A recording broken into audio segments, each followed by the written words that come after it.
दोस्तों, जीवन में कुछ करने के लिए ना सेल्फ कॉन्फिडेंस का होना बहुत ही जरूरी है, ये हम सब जानते हैं। लेकिन बावजूद इसके हर समय हमारा सेल्फ कॉन्फिडेंस इतना अच्छा नहीं होता है। क्यों? हम जब भी कुछ काम करना चाहते हैं, काम करने के लिए अपना कदम आगे बढ़ाते हैं, तो हमारे सेल्फ कॉन्फिडेंस की एकदम से धज्जी उड़ जाती है। और एक बात तो तय है कि बिना सेल्फ कॉन्फिडेंस के आप जीवन में कभी भी आगे नहीं जा सकते। एक स्टूडेंट जो कि साल भर मन से पढ़ाई करता है, मेहनत करता है, लेकिन एग्जाम से ठीक पहले उसका सेल्फ कॉन्फिडेंस एकदम से डाउन हो जाता है। क्यों? हम सब जानते हैं कि जब तक हमारे अंदर सेल्फ कॉन्फिडेंस नहीं होगी तब तक हम जीवन में कुछ बहुत अच्छा नहीं कर सकते। लेकिन बावजूद इसके हम अपने सेल्फ कॉन्फिडेंस को बनाकर नहीं रख पाते हैं। पता है इसका कारण क्या है? इसका कारण है डर।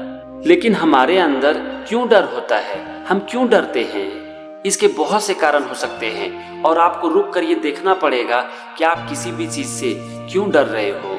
अगर आपको अपना सेल्फ कॉन्फिडेंस बढ़ाना है तो सबसे पहले आपको अपने डर से लड़ना पड़ेगा। और आपको किस चीज से डर लगता है ये आपके अलावा और कोई नहीं बता सकता। तो अगर आपके अंदर सेल्फ कॉन्फिडेंस की कमी है तो एक बार रुक कर देखने की कोशिश करो कि आपको किस चीज से डर लगता है और क्यों लगता है। अगर आपने ये समझ लिया ना कि आपको किस चीज से डर लगता है और क्यों डर लगता है, तो फिर सेल्फ कॉन्फिडेंस बढ़ाना आपके लिए बहुत ही आसान हो जाएगा। चलो अब हम कुछ ऐसे पॉइंट को समझते हैं जिसके कारण किसी भी इंसान के मन में डर बैठ सकता है। हमारे अंदर डर का सबसे बड़ा कारण होता है निगेटिव थिंकिंग, नकारात्मक विचार। आप देखोगे कि किसी भी चीज को लेकर हमारे अंदर एक निगेटिव विचार आ जाता है, हम उसके बारे में धीरे धीरे सोचने लगते हैं और इससे हमारे अंदर डर पनपने लगता है।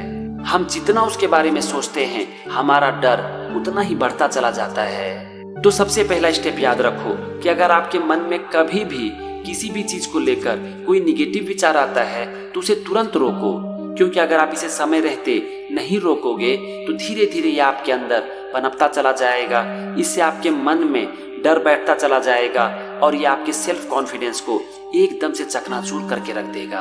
आप जितना लेट करोगे आपके अंदर डर उतना ही मजबूत होता चला जाएगा। आपके मन में जैसे ही किसी भी चीज को लेकर कोई निगेटिव विचार आता है तो आप तुरंत ही अपने मन ही मन उसके बारे में पॉजिटिव सोचना शुरू कर दो या फिर पॉजिटिव बोलना शुरू कर दो। शुरू में आपको ये काम करने का मन नहीं करेगा, लेकिन फिर भी आप इसे करो। आप जब इसे लगातार करोगे तब आप देखोगे कि धीरे धीरे आपके मन में निगेटिव विचार आना बंद हो जाएगा। पता है इसका कारण क्या है? इसका सिर्फ एक कारण है कि आपने नेगेटिव विचार का वेलकम करना बंद कर दिया और इसे अपने मन में जगह देना बंद कर दिया।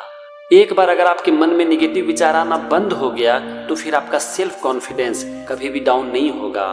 अभी हमने बात किया कि नेगेटिव विचार के कारण हमारे मन में डर आता है, लेकिन हमारे मन में नेगेटिव विचार आता क्यों है? अगर आप रुक कर देखने की कोशिश करोगे ना तो आपको समझ में आ जाएगा कि आपके मन में नेगेटिव विचार क्यों आता है। मैं यहाँ पर आपको इसका 4 कारण बताऊंगा जिसकी वजह से हमारे मन में नेगेटिव विचार आती है। और सबसे पहला कारण है अपनी तुलना दूसरों से करना। आप एक बात को अच्छी तरह से याद रख लो कि इस दुनिया में किसी भी इंसान की दूसरों से तुलना नहीं की जा सकती, क्योंकि हर इंसान यूनिक है। आप रोज खुद को याद दिलाओ कि आप एकदम से यूनिक हो और आपकी तुलना कभी भी दूसरों से नहीं की जा सकती। आप अपनी तुलना जितना दूसरों से करोगे उतना आपके मन में नेगेटिव विचार आएगा। आपको भगवान ने बिल्कुल अलग बनाया है, बिल्कुल यूनिक बनाया है और आपके तरह इस दुनिया में दूसरा कोई इंसान नहीं है। इसे अच्छी तरह से याद रख लो। आप रोज खुद को याद दिलाओ कि आप एकदम से यूनिक हो। भगवान ने आपको एकदम से यूनिक बनाया है और इसीलिए आपकी तुलना दूसरों से नहीं की जा सकती।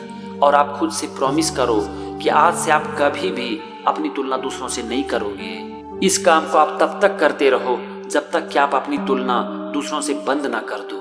अब हम आते हैं दूसरे कारण पर और वो है दूसरों का ओपिनियन। आप जरा सोचो कि दूसरे आपके बारे में क्या सोचते हैं, क्या इसके ऊपर आपका कोई कंट्रोल है? हम खुद क्या सोचते हैं इसी के ऊपर हमारा कंट्रोल नहीं है, तो फिर दूसरे हमारे बारे में क्या सोचते हैं, क्या बोलते हैं, इसको हम कहां से कंट्रोल कर पाएंगे? और जब हम इसे कंट्रोल नहीं कर सकते तो फिर हम इसके बारे में क्यों सोचते हैं? ऐसा हो सकता है कि आपका माइंड सेट बन गया हो कि आपको हमेशा ये लगे कि दूसरे आपके बारे में क्या सोचते हैं। तो इसे तोड़ने का सिर्फ एक तरीका है और वो है रोज खुद को याद दिलाना कि दूसरे का ओपिनियन आपके लिए कोई मायने नहीं रखता। आप जब रोज खुद से बोलोगे कि दूसरे का ओपिनियन मेरे लिए मायने नहीं रखता, तो आप देखोगे कि यही आपका नया माइंडसेट बन जाएगा। धीरे धीरे आपका पुराना माइंडसेट टूट जाएगा और फिर दूसरे का ओपिनियन आपके लिए मायने नहीं रखेगा। बस यहाँ पर आपको जरूरत है इसे लगातार करने की। हमने निगेटिव थिंकिंग का दो कारण देखा, कंपैरिजन और ओपिनियन ऑफ अदर्स। लेकिन सवाल उठता है कि हम अपनी तुलना दूसरों से क्यों करते हैं और दूसरे का ओपिनियन हमारे लिए क्यों मायने रखता है। अब मैं जो बोलने वाला हूँ हो सकता है कि वो आपको थोड़ा सा कड़वा लगे, लेकिन ये सच है। अपनी तुलना दूसरों से वही लोग करते हैं, दूसरों का ओपिनियन उन्हीं लोग के लिए मायने रखता है जो कि अपने काम को मन से नहीं करते। अब जरा सोचो कि अगर आप अपने काम को मन से ही नहीं करोगे तो फिर आपके अंदर कॉन्फिडेंस कहाँ से आएगा। जो भी अपने काम को मन से नहीं करते हैं वही अपनी तुलना दूसरों से करते हैं और उन्हीं लोगों के लिए दूसरे का ओपिनियन मायने रखता है। एक बात को हमेशा याद रखो कि मेहनत का कोई विकल्प नहीं है। आप अपने काम को जितना मन से करोगे, आप खुद के ऊपर जितना मेहनत करोगे, आपका सेल्फ कॉन्फिडेंस उतना ही अच्छा होगा। लेकिन बहुत बार मेहनत करने के बावजूद भी हमारे अंदर सेल्फ कॉन्फिडेंस की कमी हो जाती है। पता है इसका कारण क्या है? इसका कारण है कि हम सोचते हैं कि हम जैसा चाहते हैं हमें वैसा ही रिजल्ट मिले। मतलब कि हम रिजल्ट को पकड़ लेते हैं, उसके बारे में सोचने लगते हैं, और जब हमें रिजल्ट वैसा नहीं मिलता है जैसा कि हम चाहते हैं तो फिर हमारे अंदर सेल्फ कॉन्फिडेंस की कमी हो जाती है।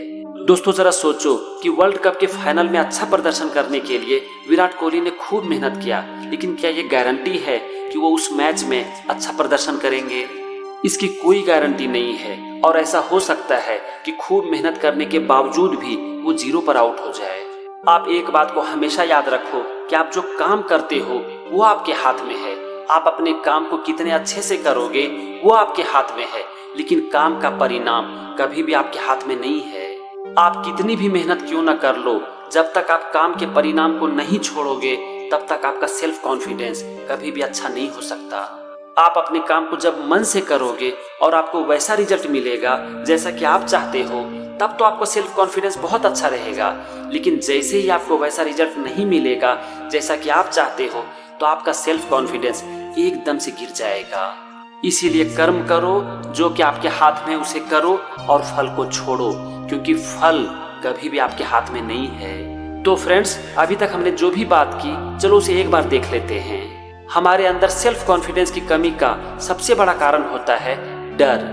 डर का कारण होता है निगेटिव थिंकिंग। हमारे मन में निगेटिव थिंकिंग तब आती है जब हम अपनी तुलना दूसरों से करते हैं और ये सोचते हैं कि दूसरे मेरे बारे में क्या सोचते हैं। और हम ऐसा इसीलिए करते हैं क्योंकि हम अपने काम को मन से नहीं करते हैं।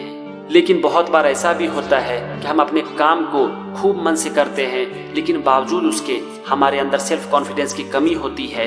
तो इसका सिर्फ एक कारण है और वो है फल के बारे में सोचना। आप जब अपने काम को मन से करोगे और फल की इच्छा को पूरी तरह से छोड़ दोगे, तब आप देखोगे कि आपका सेल्फ कॉन्फिडेंस कभी भी कम नहीं होगा। अगर कोई भी चाहे, यहाँ तक कि आप खुद भी चाहो, तो भी आप अपने सेल्फ कॉन्फिडेंस को कभी भी कम नहीं कर पाओगे। तो फ्रेंड्स, ये था अपने सेल्फ कॉन्फिडेंस को बढ़ाने का तरीका, और मुझे उम्मीद है कि ये वीडियो आपके सेल्फ कॉन्फिडेंस को बढ़ाने में आपकी पूरी मदद करेगी। लेकिन हाँ, ये भी एक दिन में होने वाला नहीं है। इसके लिए आपको लगातार प्रैक्टिस करनी पड़ेगी। आप जितना ज्यादा प्रैक्टिस करोगे आपको उतना ही अच्छा रिजल्ट मिलेगा। तो चलो, आज की वीडियो में बस इतना ही। मिलते हैं फिर से किसी नए टॉपिक के साथ। तब तक के लिए खुश रहो, खुशियां बांटते रहो और अपने सेल्फ कॉन्फिडेंस को हमेशा हाई करते रहो। Thank you and wish you all the best.